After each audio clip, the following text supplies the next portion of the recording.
I think the strategy and how we get things done here has to start at the top, but how it comes alive, I think you start bringing people in. Like I've started a business advisory group internally. So you have 12 VPs and say, here's the strategy, how we're trying to move it. This is how we want to treat employees. Do you agree? How are we going to make this come alive? Then we have like a working group of on the ground employees making comment on it, or this won't fly in my group. So to bring people along with you on especially things like well-being has to be from the heart and not from the top.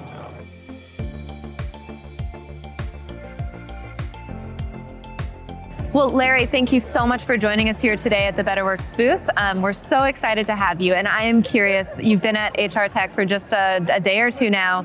What has struck you about your experience so far? Yeah, last year I felt, as I was talking to different vendors, they had the attitude of, well, what's your problem? We can solve it. What's your problem? We can solve it. And that's a losing proposition, because most people are coming here with a problem looking for a solution, not a problem looking for a build it together, right? So this year, I feel a lot of the people I talk to have honed their message and are really trying to differentiate themselves, which is what we need. There's so many people here. The quicker you can differentiate yourself, the better it is for a customer. Yeah, and I think that's really interesting, because when it comes to the People Fundamentals podcast is hosted by BetterWorks. We are a software company that serves HR organizations as well. But when it comes to being a software, we know that we are a piece of the puzzle, but we are not the silver bullet. We don't fix everything in a puzzle. So I'm curious, in your perspective, what does that look like? Like, what does solving a challenge in HR look like today? How does software fit into it, and what goes beyond that? Yeah, so that's a great question. And so the company I work for right now is 15 years old. They have 42 tools in HR, all untethered, all not part of a strategy or governance. That's what happens. People just buy a tool to solve an immediate problem, which the best thing to do is to build a talent strategy that is digested by the entire company. This is where we're going. That's where you start. And then you buy the right technology to propel that strategy.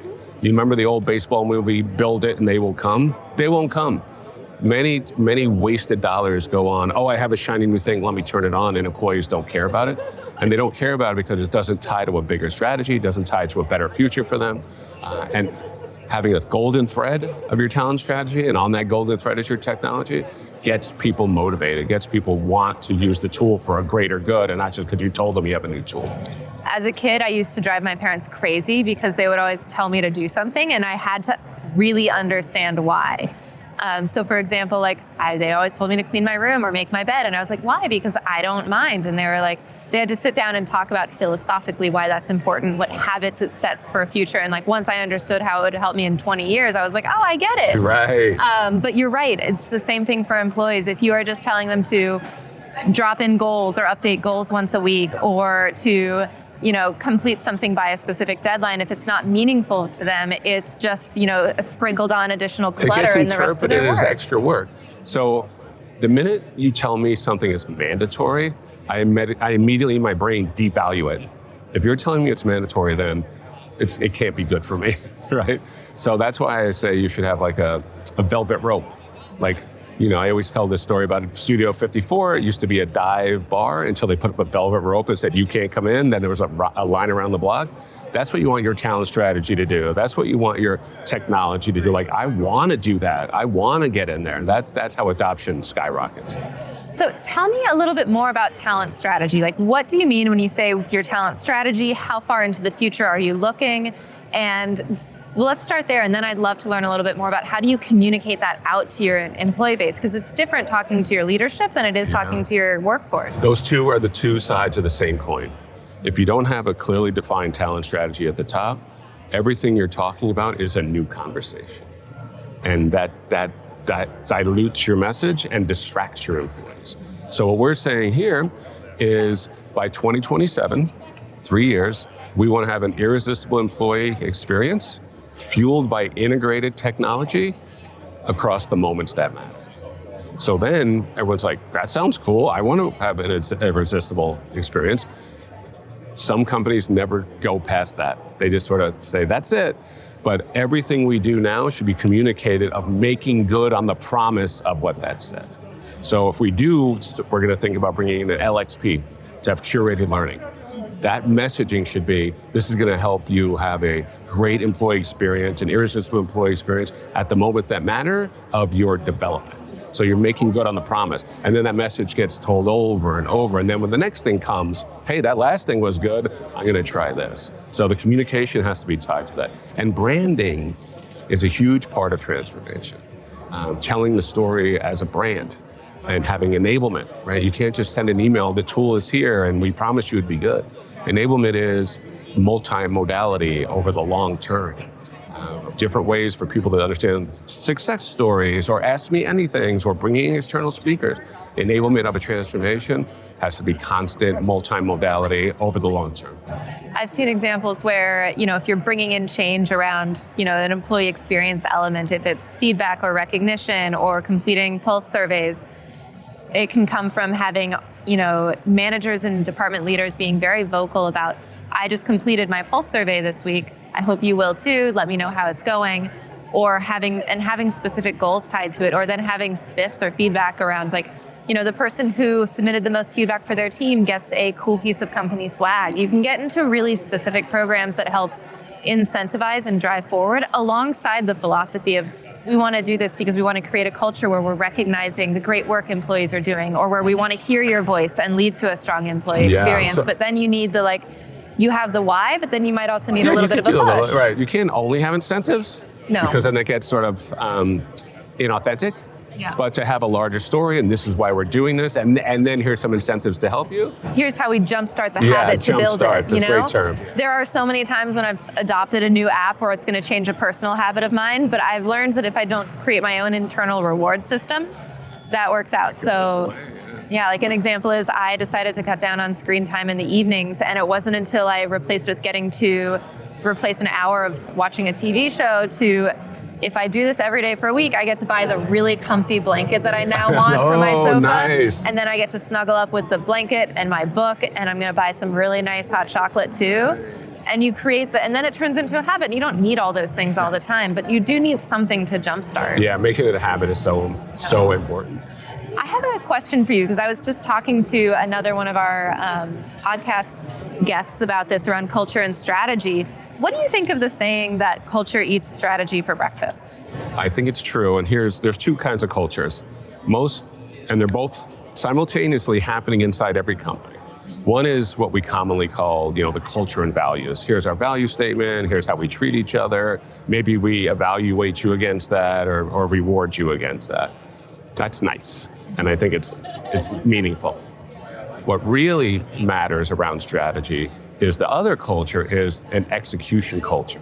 How do you get things done? How does this group, this company, especially at the top, decide how we get things done? Are we aligned? Is it an alignment, execution, and transparency culture? And here's how we're gonna make that part of the muscle every day. Then you're delivering on the strategy. If you just have a strategy that you've put on the wall or did an all hands meeting and you don't execute against that, that's when you're eating the strategy for breakfast.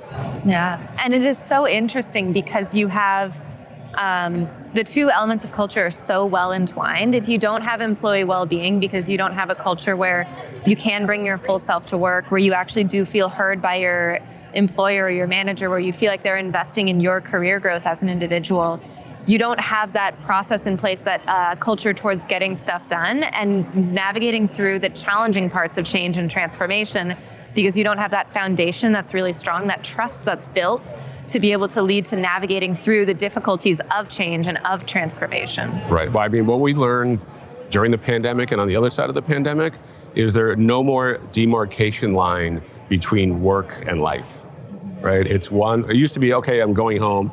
Like before cell phones, I'm going home, I don't have a laptop, I have a cell phone, work is over. Yeah. Technology and the pandemic specifically, everyone working from home has gotten rid of that line. So the big new focus has to be on the whole person approach, right? Well-being. Just like if you stay up too late, you're not gonna be as engaged the next day because your body's not allowing it. That's the most basic thing. But if you don't have psychological trust or your manager doesn't hear you around your working from home or doing your thing, forcing people back to the office, right? That breaches that trust and that I believe in you as a whole person, you can get things done. We can measure engagement all we want, that is a huge engagement number that doesn't really show up, right? Like, you're not treating me fairly, I don't want to do it anymore.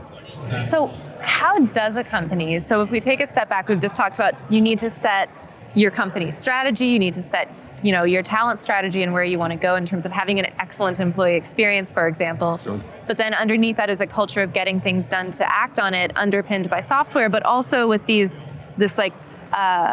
psychological safety and well-being and a safe and an inclusive company culture that you're creating as well. Where does someone begin if you're an HR leader and you're looking at all of these different things?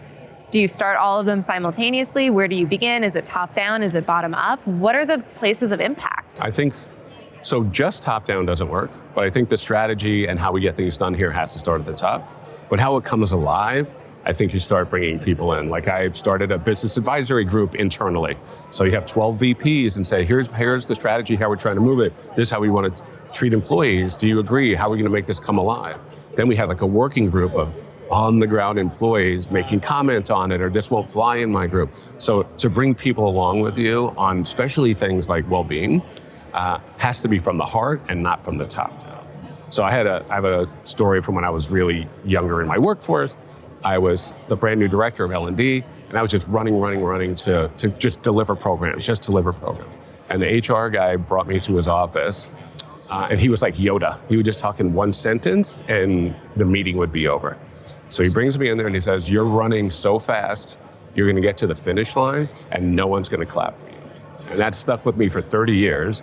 And that's why this idea of having a business advisory group, a working group of employees, not running to the finish line, but bringing a nice sized group with you to the finish line, just guarantees that it's going to be more digested into the organization. Something that I've been reflecting on recently is the importance of culture carriers within an organization. And there is one person on our marketing team who's absolutely a culture carrier. She not only has this get things done and is also always thinking of how to make something 10% better, how to push the envelope just a little bit more.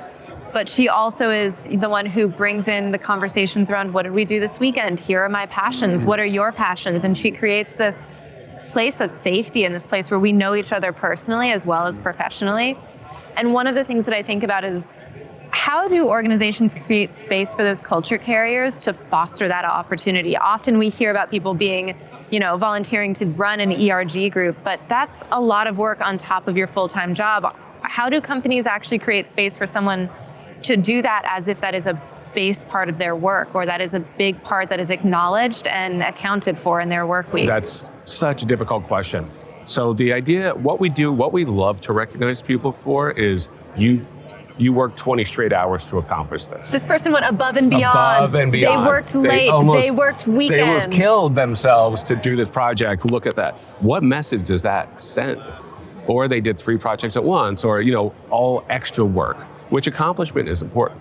But to be specific in recognition around, thank you for talking about my kids, or you bringing us along with you to make these decisions. Like, specific recognition around the things that are not normally recognized changes the way people think about recognition. Your team's like, we can talk to each other about that. We can congratulate. We can take 5 minutes and talk about what someone's birthday party, or what someone cooked for dinner last night when they tried a new recipe. It makes a huge difference. I mean, I think in the old days, I'm way older than you, that was sort of either one company would do it, family-owned companies would love to do that, but corporate companies, I don't even want to know anything about your personal life, right? The corporation, humans would, but corporations didn't encourage that at all. But I think we've come a long way in whole person. And our benefit programs can really reflect that. Do we have a wide variety of benefit programs to, meet everyone where they are in life? Is it continuing education programs for anyone? Is it also specifically re-education or retraining? Is it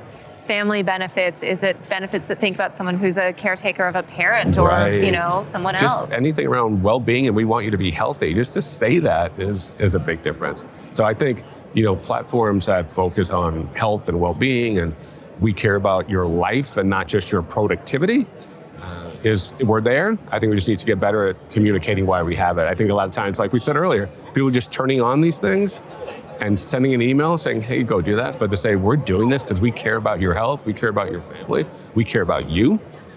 That's a different vibe than turning on and saying, go do this, you'll get a $500 credit. It doesn't have the same impact.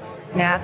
This happened a while ago, but there was that Barbie Oppenheimer marketing campaign around the two movies that launched at the same time.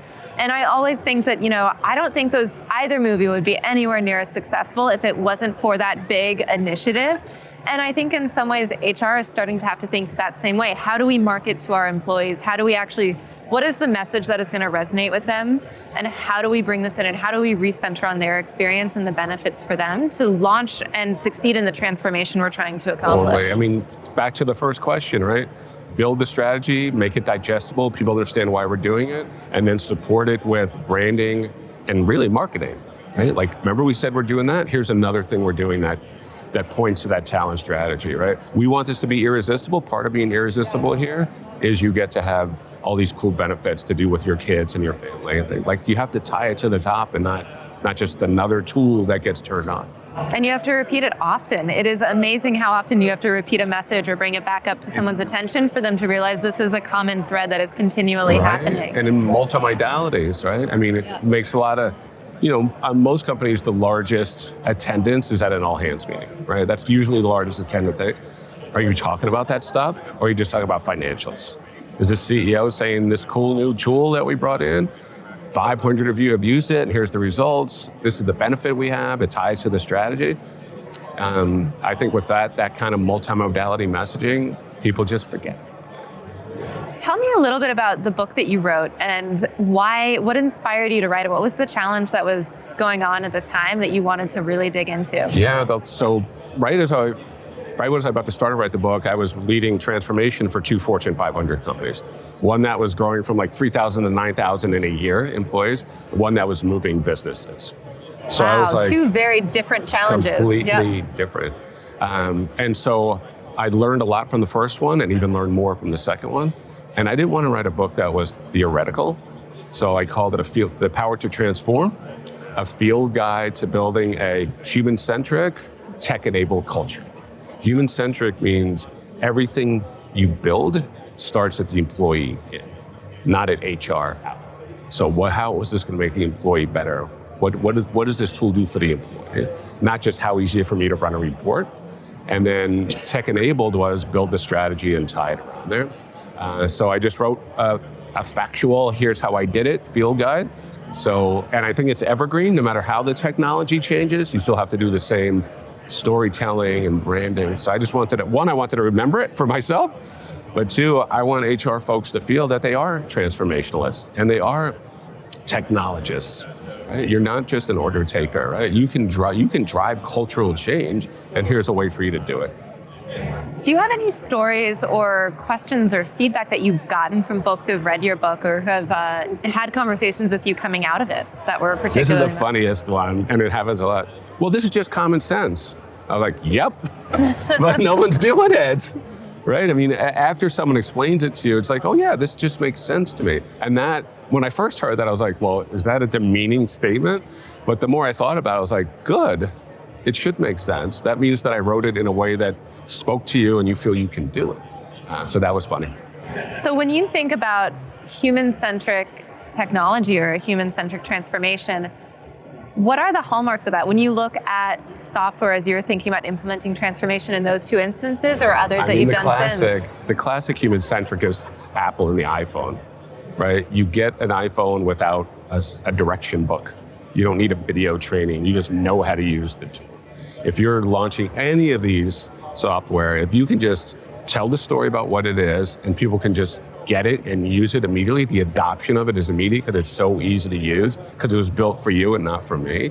That's a hallmark of, I got it. A lot of times with these small companies, they have a technologist and a sales guy. Those are usually the first 2 people who start one of these startups.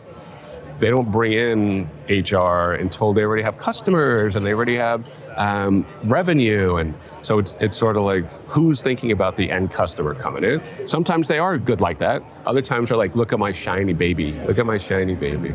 And employees employees will be like, what am I supposed to do with this thing? So So let's say that you are someone who has set your employee strategy. You want to create an excellent employee experience for everyone. You know what that's going to look like end to end. You've kind of got your North Star or your end point that you're getting to.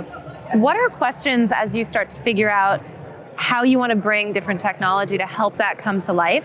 What are the questions that you should be asking of those vendors? What is the research that you recommend doing? Because so often one of the challenges is, where do you get started? You found your destination, but you're not even sure if it's a bike or a Jeep or a golf cart that's going to help you get there. Yeah. So where do you begin? So I'll give two answers. One is a tactical answer, one is a larger. So what I did, coming here is great, right? Coming to these kind of events, you just walk up and down and say, what did you do? How'd you come up with it? What problem are you trying to solve?